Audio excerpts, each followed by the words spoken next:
pay its debts when they become due. They further said this is Main Street, not Wall Street. This is a Main Street issue, not a Wall Street issue. We're listening. It's time for the irresponsible voices in the Republican Party that continue to deny the truth of this crisis to start listening as well. Mr. President, I stand here today. I've spent some time over the last few days really thinking about this dispute regarding the debt limit, as we're hearing from our constituents around the country that are looking at Washington and asking themselves, what's going on up there? What are you guys doing? And it's a difficult process for people to understand. You know, they elect us and they send us here to serve our country and to solve problems.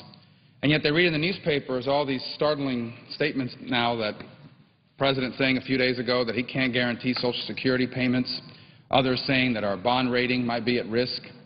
And, of course, the reality of daily life, that more than ever Americans are finding it hard to find a job. The ones that do have a job are working twice as hard, making half as much. Things are tough all across this country. They've gotten tougher over the last couple of years, unfortunately. And people have a right to be upset with the direction that we're headed. It was one of the reasons that compelled me to run for the United States Senate, was the hope to come up here and be part of making a difference, be part of putting this country on a track that helps us to embrace all the things that made us exceptional and unique and continue to make us exceptional and unique. So I look at this debate about the debt limit and I say, well, what's the dispute about? Because two things are very clear. Number one, we can't continue to do what we're doing now. And anyone who argues that we can is not being realistic and, quite frankly, is doing a great disservice to the future of our country. You cannot have a government. It's this simple. You can't have a government that spends $1.5 trillion more than it takes in every single year. You cannot have a government that spends 40 cents out of every dollar that it spends is money that it's borrowing. You can't do that. That's not sustainable. Look at Europe. Look what happened yesterday. I think it was Greece was downgraded. They're on the verge of being in default. Why not Greece, I apologize. It was Ireland. Why is that happening in Europe? Why are these countries in trouble? It's not because they refuse to raise their debt limit. It's because people don't think they can pay back the money anymore. The people that lend you money, the people that sell you your debt, they're saying, we're looking at these countries, we don't know how you're going to pay us back. Your economy doesn't produce enough money. You have no plan to bring spending under control. We've lost confidence in you. That's the message that's being sent to Europe today. And if we keep doing what we're doing now, that's the message that's going to be sent here to America very soon. And the impact that that will have, not just on our country, but the world, is quite frankly devastating. That's what we're facing. The fundamental problem here is twofold.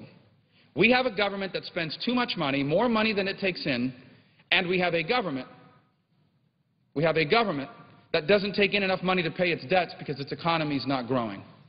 And that's why I have argued from the days on the campaign trail when I got elected that the way out of this problem is a two-pronged approach, and you've got to do them both. You have got to cut spending. We have to have spending cuts and spending discipline. It doesn't all have to happen overnight, but we have to stop spending $1.5 trillion a year of money we do not have. We cannot continue to do that. And that's why I support the Cut, Cap, and Balance plan, because it says we're going to begin to cut spending this year in a real way.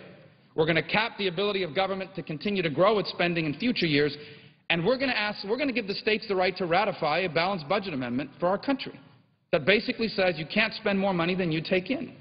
States balance their budget. Businesses have to balance their budgets. Families have to balance their budget. If this federal government does not begin to balance its budget at some point in the near future, we may cross a line that's irreversible and put us in a place similar to what you're seeing in Europe today. So on the spending side, it has to happen. Again, people that pretend that we can do it overnight, of course not. It took a long time to get into this predicament. It's going to take a while to get out, but we have to start trending in the right direction. And it's critically important that some sort of spending discipline plan be put in place. And look, I don't want to get overly, I know this is a political place. The debate is always framed by politics. I, like everyone else here, fully participates in the political banter. But today, for a moment, I want to step back from that and just say this.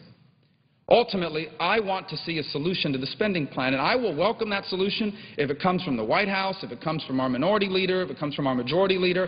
I just want someone to step up and offer a plan that begins to bring spending discipline under control. I know I've endorsed one. It's called Cut, Cap, and Balance. It's out there now. If there's a better way to do it, offer it now. What are you waiting for?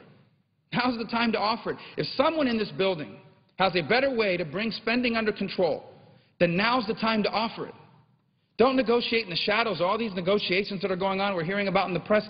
Where's the plan? Where's the document that tells us and shows us how you bring spending under control? Because now's the time to show it. Now's the time to do it. What are you waiting for? That's on the spending side. But spending cuts are important. They're essential. We can't do it without it. We can't do it without fiscal spending discipline. But it's not enough. We also have to grow. We have to grow. And that's where the crux of this debate has really gotten. You hear in the press, oh, this fight is because certain people don't want to raise taxes on certain people. And that's really not what this issue is about. I think everyone agrees that we need growth, that government needs growth in its revenue so it has a way to pay down this debt. The debate is about where does this revenue come from?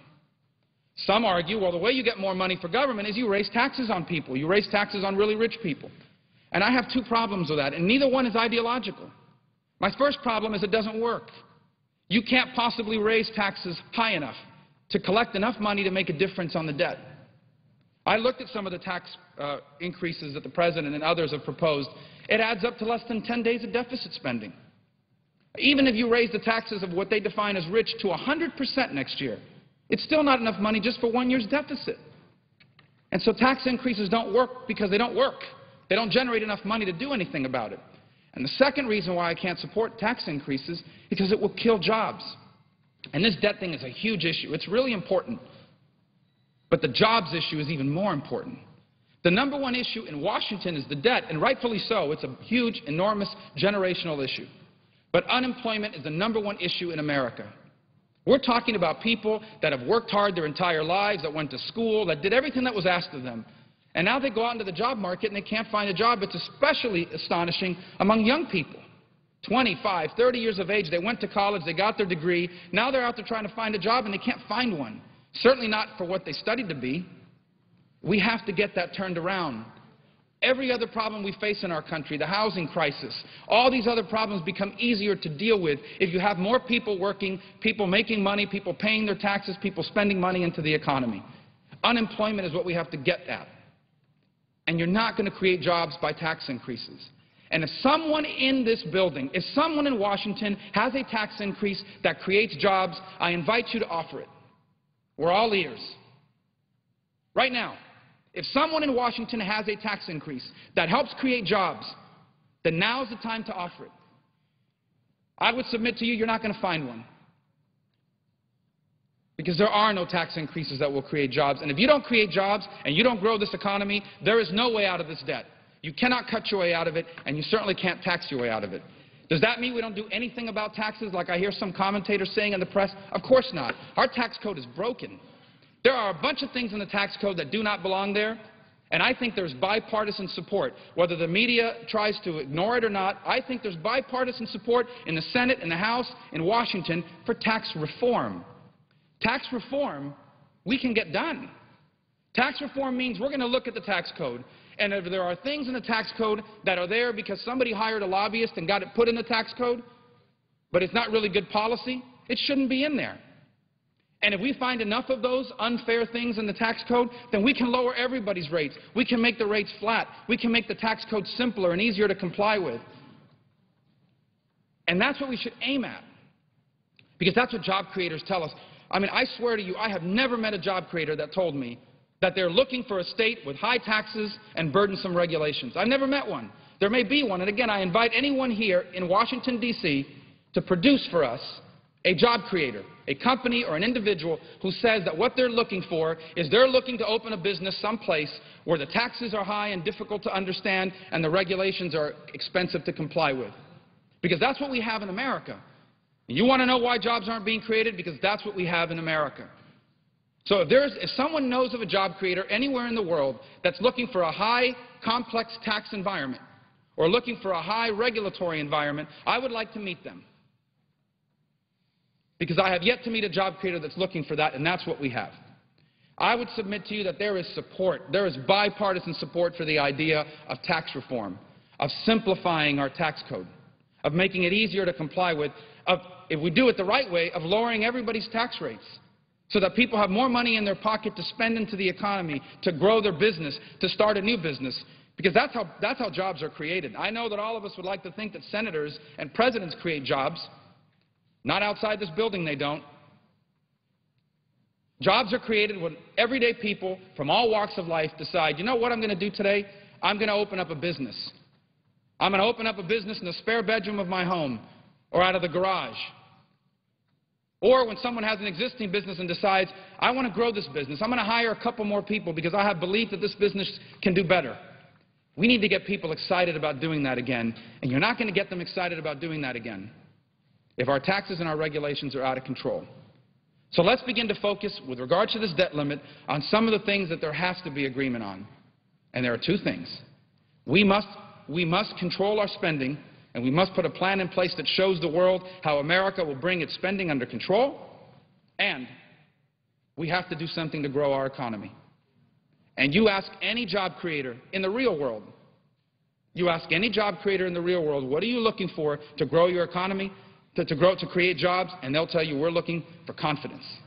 And we get confidence from knowing that regulations are predictable and easy to comply with, and the tax code is predictable, affordable, and easy to comply with. And I submit that if we focus on those things and not all the other noise that goes on in the back and forth of this place, we can actually start moving towards a solution.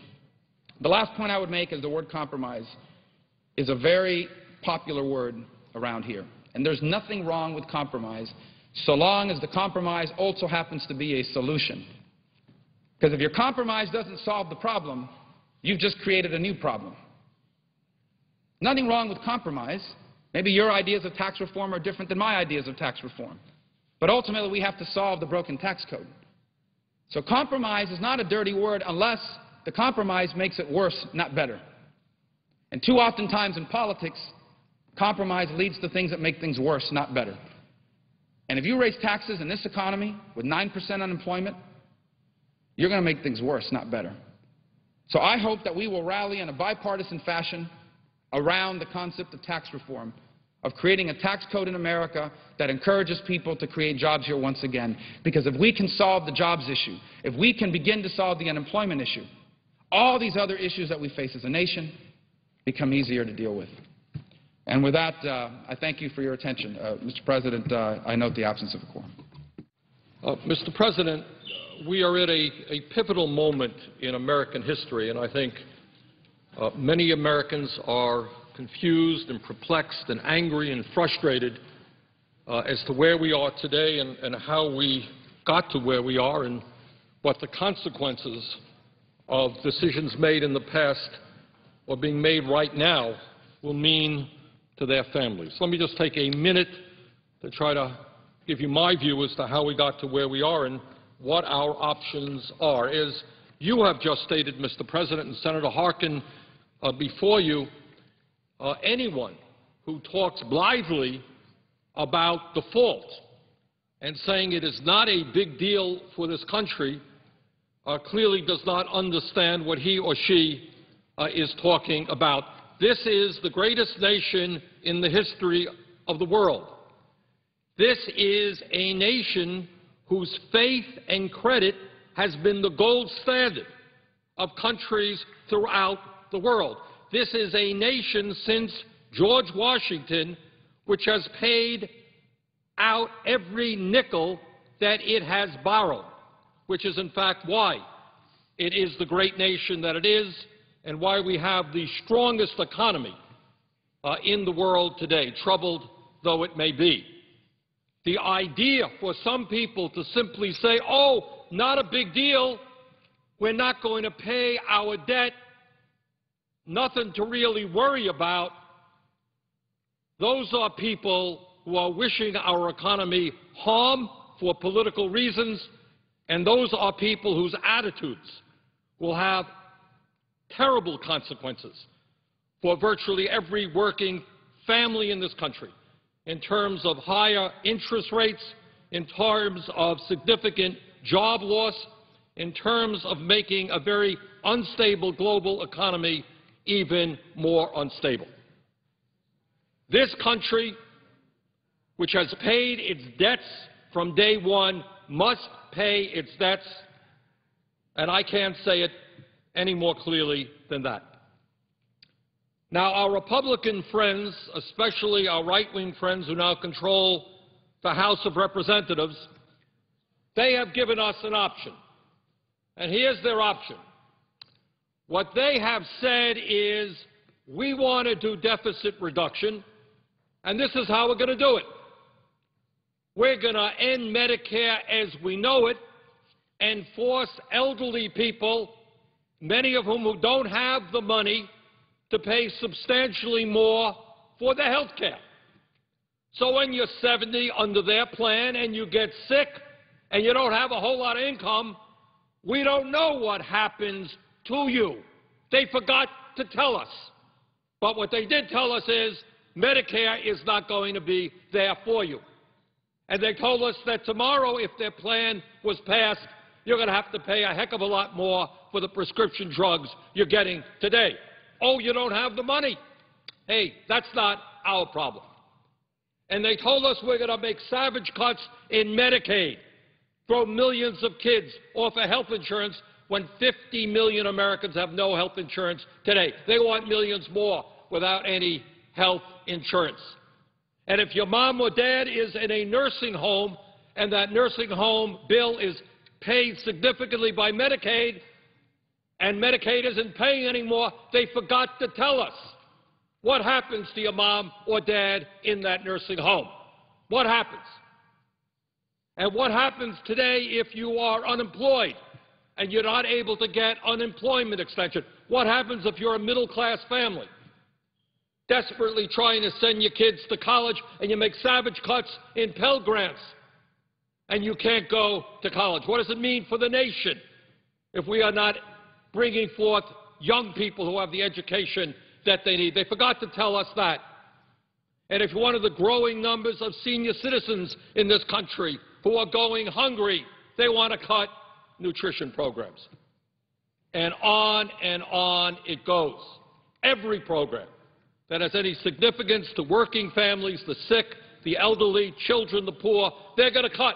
And they're going to cut in a savage way. And they're going to do that in the midst of a recession where real unemployment is already at 15%, and the middle class is disappearing and poverty is increasing. That's their idea.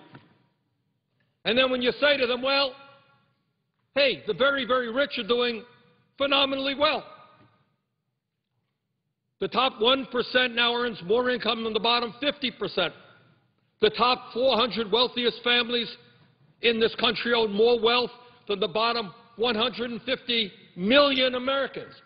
Don't you think maybe it's appropriate that when the rich are getting richer and their tax rates have gone down, their effective tax rates are the lowest in modern history, when major corporations are making billions in profits, in some cases not paying a nickel in taxes, don't you think maybe it's fair that they contribute to deficit reduction rather than just the elderly and the sick and working families?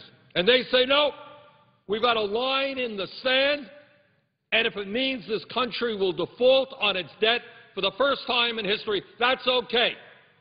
But we are absolutely going to defend the richest people in this country, millionaires and billionaires, and make sure they don't pay a nickel more in taxes. We're going to make sure there is no tax reform so that we can continue to lose $100 billion every single year because wealthy people and corporations stash their money in tax havens in the Cayman Islands or Bermuda, and that's just fine. We'll protect those tax breaks while we savage programs for working families. Those are the choices that our right-wing Republican friends are giving us. Defaults with horrendous economic consequences for working families in this country and, in fact, for the entire global economy, or massive cuts to programs that working families desperately need.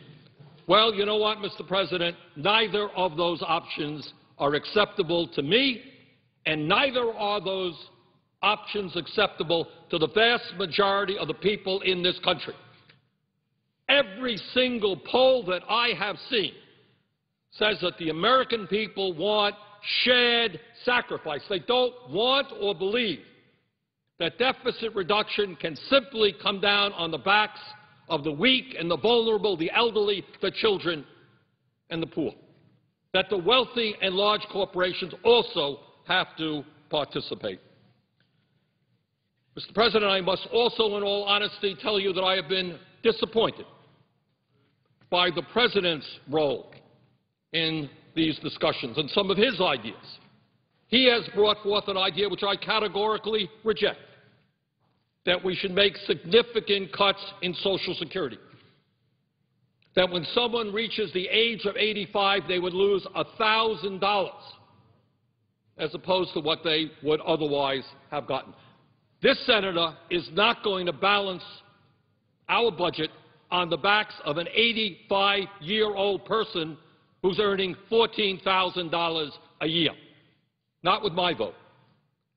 And this senator does not agree with the President that we raise eligibility age for Medicare from 65 to 67, because I don't know what happens to millions of people who have worked their whole lives, finally reach 65, anticipating Medicare, but it's not going to be there for them. So I very strongly disagree with the President on those initiatives. Mr. President, let me just tell you that elections have consequences, and I think many people now are beginning to catch on to that. It is no secret that our right-wing Republican colleagues did very well in November 2010. They captured the House of Representatives, and now, a year plus later, for the first time in the history of this country, we are on the verge of a default. So I would close by saying to people all over this country is that if you believe that we have got to start investing in America and creating the millions of jobs that this country desperately needs, elections have consequences. And if you believe that we have to address the deficit crisis in a way that is responsible, in a way that asks the wealthy and large corporations also to play a role, in a way, as Senator Harkin mentioned a moment ago, that calls for cuts in defense spending and bringing our troops home as soon as possible from Afghanistan and Iraq, you have got to be involved in the political process. In my view, a group of people in the House whose views represent a small minority of the American people are holding this Congress hostage.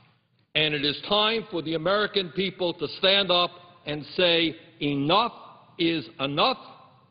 The function of the United States Congress is to represent all of our people and not just the wealthiest and most powerful. And with that, Mr. President, I would yield the floor and note the absence of a quorum. Clerk will call the roll. The Library of Congress is considered one of the greatest photographic resources in the world, and we're here in the Civil War photograph exhibit. If you were to look at every photo in the library's collection and spend a minute on each, how long would it take? Well, you'll find lots of answers about this unique library in C-SPAN's original documentary, The Library of Congress, airing this Monday night. We'll tour the iconic Jefferson Building, including the Great Hall and the Reading Room. We'll show treasures found in the rare books and special collections, including the original Thomas Jefferson Library, and presidential papers from George Washington to Calvin Coolidge, and learn how the library is using technology to discover hidden secrets in their collection and to preserve its holdings for future generations. Join us for the Library of Congress this Monday night at 8 Eastern and Pacific on C-SPAN.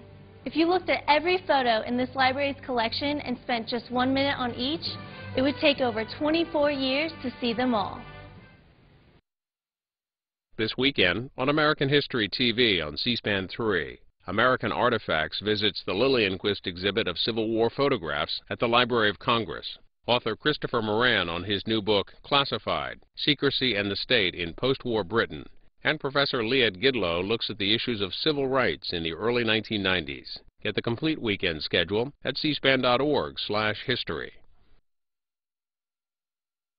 Recently, Health and Human Services Secretary Kathleen Sebelius talked about youth, the current health care system, and the implementation of the Affordable Care Act.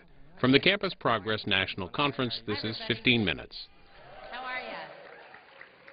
First of all, we just want to thank you so much for taking time out of your busy schedule to be here with us today.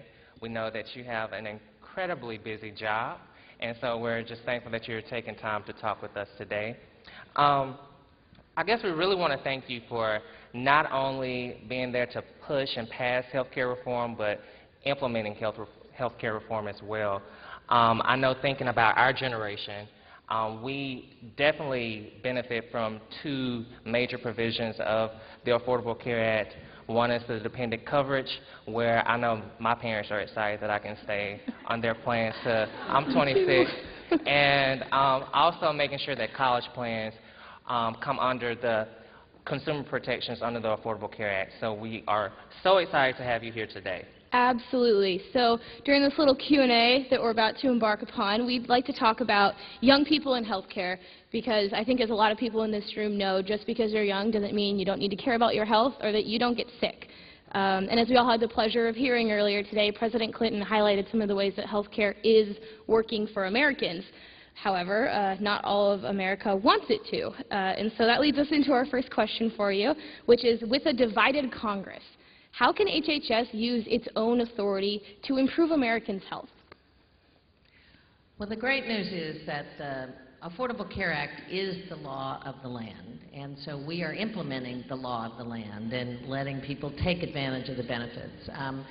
As our chair and Emily have already said, you know, one of the provisions that hit this year is allowing young adults to stay on their parents' plan up to the age of 26, a really big deal. I'm the mom of 20-somethings. Our older son went to law school, didn't have health care with that transition into college. Our younger son, well, we're not quite sure what he was doing, but it didn't come with health care either.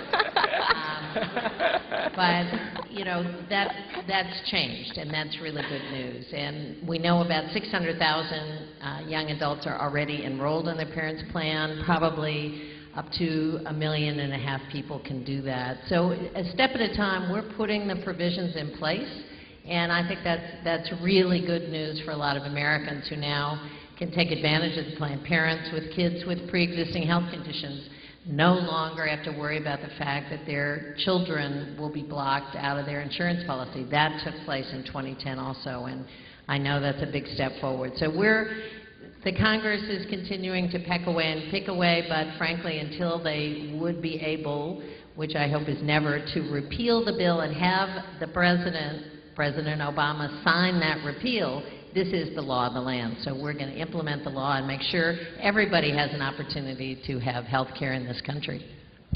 And I know we're all excited about that. I guess just looking at the theme of this conference being making truth power, what can we as young people do to educate our peers about the Affordable Care Act? Well, I think there's a lot that you all can do. First of all, I think the strategy that worked really well in the 2008 election cycle is exactly what we need. People learning the facts and then really doing a door-to-door, household-to-household, community-to-community education plan. Great website, healthcare.gov, that actually gives facts and figures, gives a timeline for the implementation, tells you what's available now and what's coming, and also has a whole lot of information about the insurance market that people never had before. So it gives very good facts and figures. You all are capable, and I know worthy, to be terrific health ambassadors, promoting what's real and really pushing back hard on the lies and mistruths. $200 million has been spent during the course of the debate telling people things that were never going to be in the law in the first place, trying to scare seniors and small business owners. So I think the more that you know about the law and the more you tell people, that's just not true. You know, there really aren't death panels in the law. There are improvements for Medicare. There are improvements for young people. You know, this is what will happen and what won't happen. That's really, really helpful on a one-on-one basis to just be health ambassadors. I think that's so I guess, pertinent that you say that, because that's definitely something that earlier in his speech President Clinton really highlighted, was sharing the truth that you know with the people that you know so that people have the right information. I love that you guys both highlight that same point. I think it really speaks a lot. And kind of, I guess, to follow up on Arter's question, being those healthcare ambassadors, what is at stake for young people if we don't become involved in the healthcare debate and we don't become those healthcare ambassadors?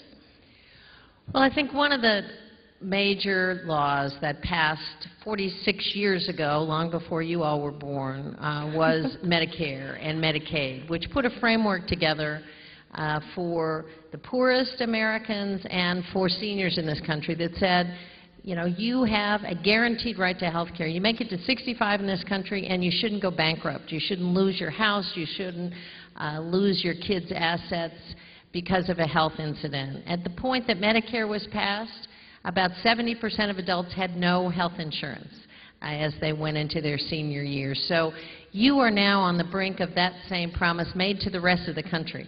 That's what the Affordable Care Act says, is everyone in this country should have the assurance that you have affordable, available health care, that you shouldn't lose your house, that you shouldn't go bankrupt, that it shouldn't depend on what state you live in or what employer you work for, or whether you're a male or a female. I mean, right now, women are more likely to be uninsured and underinsured, less likely to have all of the services covered. So if you're in this audience and you're a young woman, you have more at stake in this bill than, frankly, the guys who are sitting at the table with you, because you're more likely to pay more and get less out of the current market.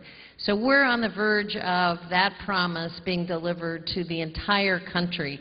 And I hope you'll join this battle, because it's about you and your future and about your kids' future to turn this corner once and for all in America and make sure that every single person has the right, has the opportunity to have affordable, available health care now and into the future. That's a really big deal. Yes, you need to applaud for that, and then you need to go out and work for that. Bring it up. That's right. Snap. You bet. And you know, you really highlighted a point that a lot of people don't think about, how this really is delivering on a promise for everyone. And you talked about how women can benefit a lot from this bill. And just thinking about our generation, regardless of the political affiliation that a young person may be swayed to, we all seem to have this passion about equality for all. So what are some of the steps that the administration is taking to ensure that all Americans have access to care that they need, regardless of race, gender, and sexual orientation? Well, it's a great question. I talked a little bit about women, but a little finer piece on that snapshot. Right now, in the insurance market, women are likely to pay 15 to 20% more for identical coverage. Plans are less likely to have birth control coverage than they are to have Viagra coverage. Makes not a lot of sense. Oh my God. They are likely not to have maternity coverage at all. So that women pay out of pocket a lot more. And insurance companies right now, by law, can exclude women from policies or can exclude services for women. That will change with the Affordable Care Act. That will no longer be the law of the land, and that's a big, big step forward. The same thing happens with the LGBT community, that we know that a lot of the health needs are not being met. We're not even collecting accurate health data for needs that folks have in the LGBT community. So we have done a lot at the front line of one of the agencies dealing with this issue. We started with a lot of administrative changes. So changing the laws for hospital visitation. It's no longer okay for hospitals to pick and choose who gets to come into a person's room at the end of their life or when they're in a health emergency. The patient gets to designate who their family is and who their loved ones are. If you want to get paid by Medicare, that rule has changed. Very big deal. We've listed the HIV/AIDS travel ban. It used to be that up until 6 months ago, if you were confirmed with HIV/AIDS, you could not travel into the United States. You didn't get a legal visa in order to travel. That's now gone. So we now have lifted the travel ban, lifted the stigma that goes with it.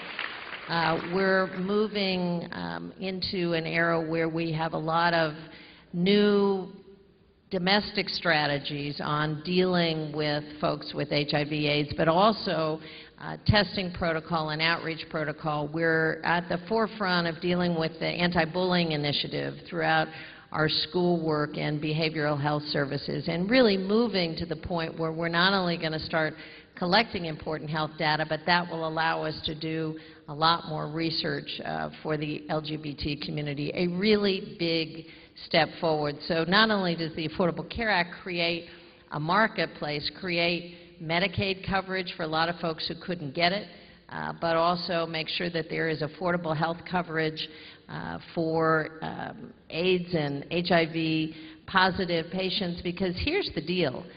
Insurance companies right now in the current market can pick and choose who gets coverage and who doesn't. If you have a pre-existing health condition of any kind, you can be legally locked out of the insurance market for the rest of your life. That is coming to an end, and that is a huge step forward for all of America.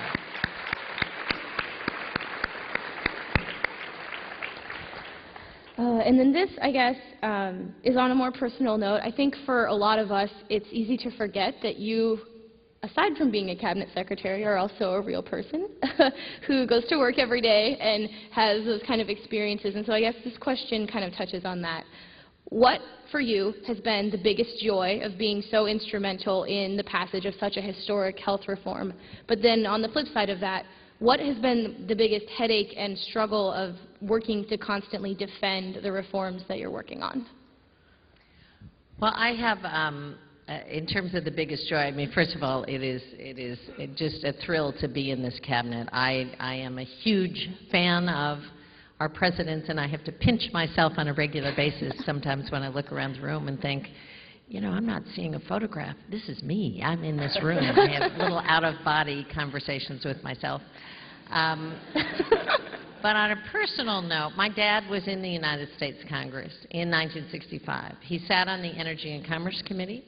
He helped to write the Medicare legislation. He voted for the Medicare legislation. He's now 90 years old, and I'm here in this place administering Medicare, but also part of the next big generation. So that was a huge thrill to kind of come full circle, and I can tell you he's pretty happy that he passed Medicare in the 60s, and I think we'll all be very happy about this. So to be part of this historic moment is incredibly special. You know, the biggest, I think, pain about it is to continue a debate a lot of times about issues that just aren't real, and to continue to have to push back on what are intentional lies and mistruths. That was frustrating during the course of the debate. It's still frustrating, but I remind myself that, you know, a lot of people have a lot at stake. Some people are doing just fine and, frankly, making a lot of money off of the current system. Their families are okay. Their loved ones are okay. They don't have to worry about this, and they risk a lot of financial changes with a new marketplace where 80 cents of every health dollar has to be spent on health-related costs, where if we're really successful in keeping people healthy in the first place, we won't be spending as much on acute care. We won't have as many sick people, and everybody will have access to the same coverage. So pushing back on some of that day in and day out is a kind of pain in the neck. But when I travel around the country, when I talk to moms and dads who say, I never thought I'd be able to have the peace of mind that my child who was born with a heart defect would ever get coverage in his lifetime. I have a daughter who now has health insurance. I'm a small business owner, and I now can provide coverage for my employees, and I keep the best people in my shop. That's a really good feeling, and that's really what this is all about. One person at a time, we're going to make the change.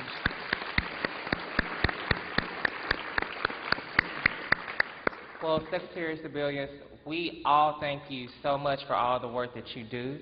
It's been great talking with you. Yeah, I mean, just thank you for your time, not only here, but the time that you spent working on it, and as a daughter who now has health insurance, just a big resounding thank you from our generation and the two of us. Yes. Let's give her our hands up, y'all.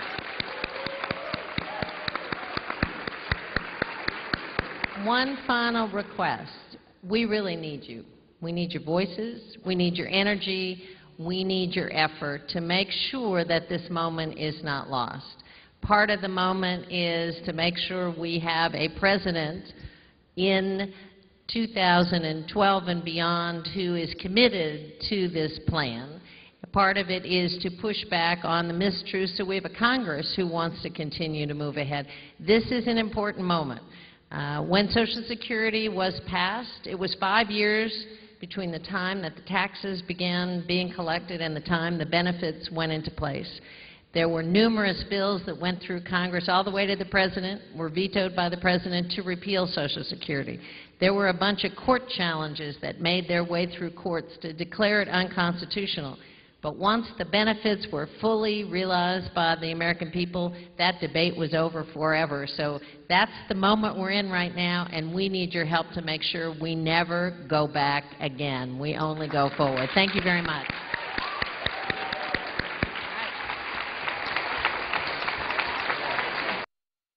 This weekend on C-SPAN, live from Salt Lake City, the nation's governors look at the lessons of 9/11. And featured speaker, New York Times columnist Thomas Friedman, talks competitiveness and the economy.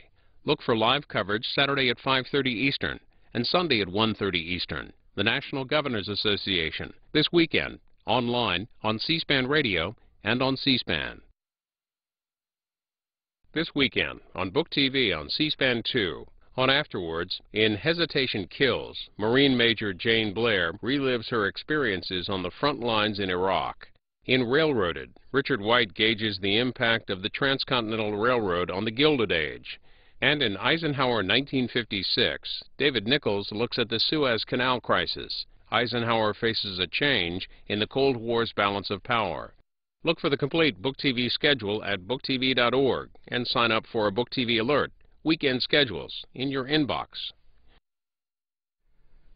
Tonight on C-SPAN 2, White House advisor Elizabeth Warren testifies on Capitol Hill about the new Consumer Financial Protection Bureau.